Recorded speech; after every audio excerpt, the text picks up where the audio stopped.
இல்ல அந்த ஈசனுடைய நடமாட்டம் இருந்துச்சு அப்படின்னா சிவபெருமானாகவே நமக்கு உணர்த்தக்கூடிய மிக முக்கியமான 5 அறிகுறிகளை பற்றிதான் இன்னைக்கு நாம இந்த பதிவின் மூலமா தெரிஞ்சுக்க போறோம். அதனாலேயே இந்த பதிவு ரொம்ப ரொம்ப பயனுள்ளதாகவும் மிகவுமே சுவாரஸ்யமானதாகவும் இருக்கும். அதனால நிச்சயமாக சிவபக்தர்கள் அனைவரும் இந்த பதிவை ஸ்கிப் பண்ணாம கடைசி வரைக்கும் முழுமையாக பாருங்க. அது கூடவே இந்த வீடியோவை பார்த்துட்டு இருக்கக்கூடிய நீங்க ஒரு சிவபக்தராக இருந்தீங்க அப்படின்னா இந்த வீடியோவோட கமெண்ட் பாக்ஸ்ல சிவன் அப்படின்னு சொல்லி டைப் பண்ணி ரெட் கார்ட்ல கமெண்ட் பண்ணுங்க. பார்க்கலாம் எத்தனை சிவபக்தர்கள் நம்மளோட சேனலை பாக்குறீங்க அப்படின்னு சொல்லி. அதே சமயத்தில் சிவபெருமானை உங்களுக்கு ரொம்பவுமே பிடிக்கும் அப்படின்னு சொன்னா ஓம் நம சிவாய அப்படின்னு சொல்லியும் கமெண்ட் பண்ணுங்க. வீடியோக்குள்ள போறதுக்கு முன்னாடி இந்த பதிவை லைக் பண்ணிட்டு உங்க நண்பர்கள் மற்றும் அன்பர்கள் போன்ற அனைவருக்குமே ஷேர் பண்ணி விடுங்க. அவர்களும் பார்த்து பயன்பெறட்டும். வாங்க இப்ப பதிவுக்குள்ள போகலாம் நண்பர்களே. கருணை உள்ளம் கொண்ட அந்த ஈசனை பத்தி நான் சொல்லித்தான் உங்களுக்கு தெரியணும் அப்படிங்கிறது கிடையாது. அதனால ரொம்ப அதிகமா பேசாம நேரடியாக வீடியோக்குள்ளேயே போயிடலாம்.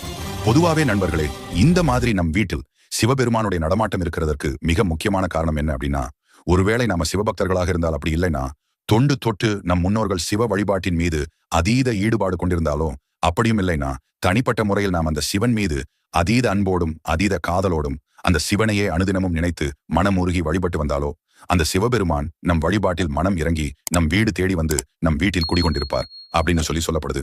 இப்படி நம் வீட்டில் அந்த ஈசனின் நடமாட்டம் இருக்கும் பொழுது நமக்கு ஏராளமான நன்மைகள் கிடைக்குமாம்.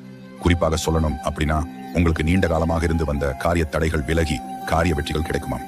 அதே சமயம் உங்களுக்கு இருக்கக்கூடிய பணத்தொல்லைகள் நீங்கி செல்வ வரவுகள் பெருகும் மற்றும் உங்களுக்கு இருந்த நோய் நொடிகள் விலகி ஆரோக்கியமான வாழ்க்கையும் கிடைக்குமாம். அதே சமயத்தில் பொதுவாகவே சிவபெருமான் அப்படின்னா தியானத்தின் கடவுள் அப்படிங்கிறது நம்ம எல்லாருக்குமே தெரிஞ்சிருக்கும்.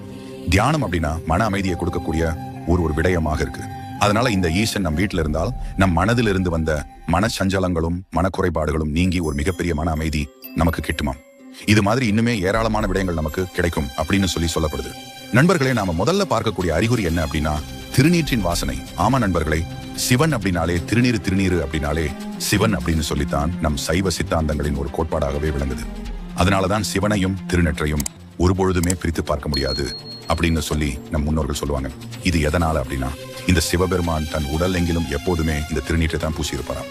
அதனாலதான் நம் வீட்டிற்குள் சிவபெருமானுடைய நடமாட்டம் இருக்கும் பொழுது அந்த சிவனின் உடலில் பூசப்பட்டிருக்கக்கூடிய திருநீற்றின் வாசனைகள் திடீரென நம் மூக்கின் சுவாசத்திற்குள் நுழையும். இதனால திடீரென நம் வீட்டிற்குள் திருநீற்றின் வாசனை அதிகளவாக நுழையும். இப்படி திருநீற்றின் வாசனையை நீங்க திடீரென உணர்றீங்க அப்படின்னா நிச்சயமாக அந்த ஈசனுடைய நடமாட்டம் உங்க வீட்டுல இருக்கு அப்படிங்கிறதுதான் அர்த்தம். இந்த அறிகுறி பெரும்பாலும் நிறைய சிவபக்தர்களுடைய வீட்டுல நடந்திருப்பதாக நிறைய பேருமே சொல்லியிருக்கிறாங்க. ஒருவேளை இந்த வீடியோவை பார்த்துட்டு இருக்க உங்களோட வீட்டிலும் இந்த அறிகுறி தென்பட்டிருக்கா அப்படிங்கறத கமெண்ட்ல சொல்லுங்க. நான் பார்த்து தெரிஞ்சுக்கிறேன். நண்பர்களே, நாம இரண்டாவதா பார்க்கக்கூடிய அறிகுறி என்ன அப்படின்னா பசுமாடுகளின் வருகை. ஆமா நண்பர்களே, என்னதான் சிவபெருமானுடைய வாகனம் நந்தி தேவராக இருந்தாலுமே சிவனின் மீது அதிக அன்பினை கொண்ட உயிரினங்களில் ஒன்றாக இந்த பசுமாடுகளும் இருக்கு. அது மட்டும் இல்லாமல் இந்த உலகில் வாழக்கூடிய உயிரினங்களிலேயே மிகவும் மெருதுவான மென்மையான அதே சமயத்துல அதிக இரக்க குணம் கொண்ட உயிரினம் அப்படின்னா இந்த பசுமாடுகள் அப்படிங்கறதான் சொல்லப்படுது. அதனாலதான் இந்த பசுமாடுகளின் கண்களுக்கு தெய்வங்கள் தென்படும் அப்படின்னு சொல்லி நம் முன்னோர்கள் சொல்லியிருக்கிறாங்க.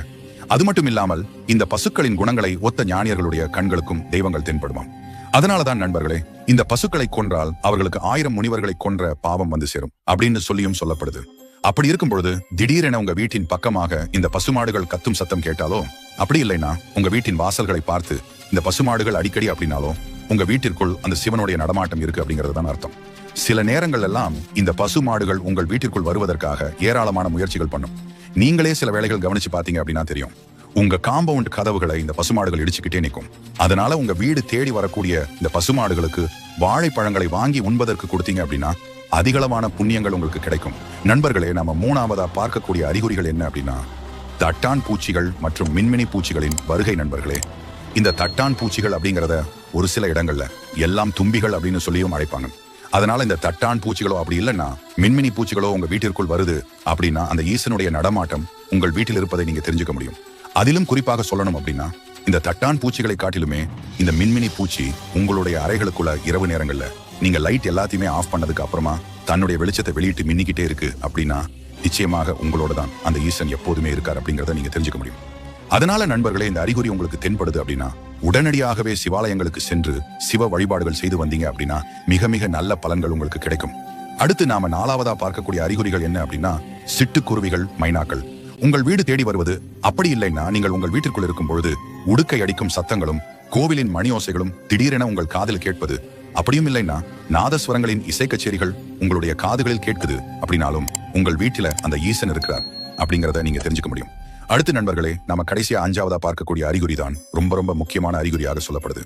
உங்களுக்கு அந்த ஈசனின் அருள் பரிபூரணமாக இருந்தால் மட்டுமே இந்த அறிகுறி நிச்சயமாக உங்களுக்கு தென்படும். அதாவது நீங்க இரவில் தூங்கும் பொழுது நேரடியாக உங்கள் கனவில் அந்த ஈசன் தோன்றுவாரு. அதாவது சிவபெருமானை நீங்க நேரடியாகவே உங்கள் கனவில் காண்பீங்க. அப்படி உங்களுடைய கனவில் வரக்கூடிய அந்த சிவபெருமான் எதையாவது ஒரு பொருளை சுட்டி காட்டுவது போன்றோ, அப்படி இல்லைன்னா உங்களுடைய அந்த ஈசன் பேசுவது போன்றோ கனவுகள் வருது அப்படின்னா நீங்க ரொம்ப ரொம்ப கொடுத்து வைத்த ஒரு பாக்கியசாலிகள் அப்படிங்கிறத தெரிஞ்சுக்கோங்க. இந்த கனவுகள், அதாவது இந்த கடைசி அறிகுறி அப்படிங்கிறது ஒரு சில சிவபக்தர்களுக்கு மட்டும்தான் நடந்ததாகவே சொல்லியிருக்கிறாங்க. சரி நண்பர்களே, இன்னைக்கான இந்த பதிவு இவ்வளவுதான்.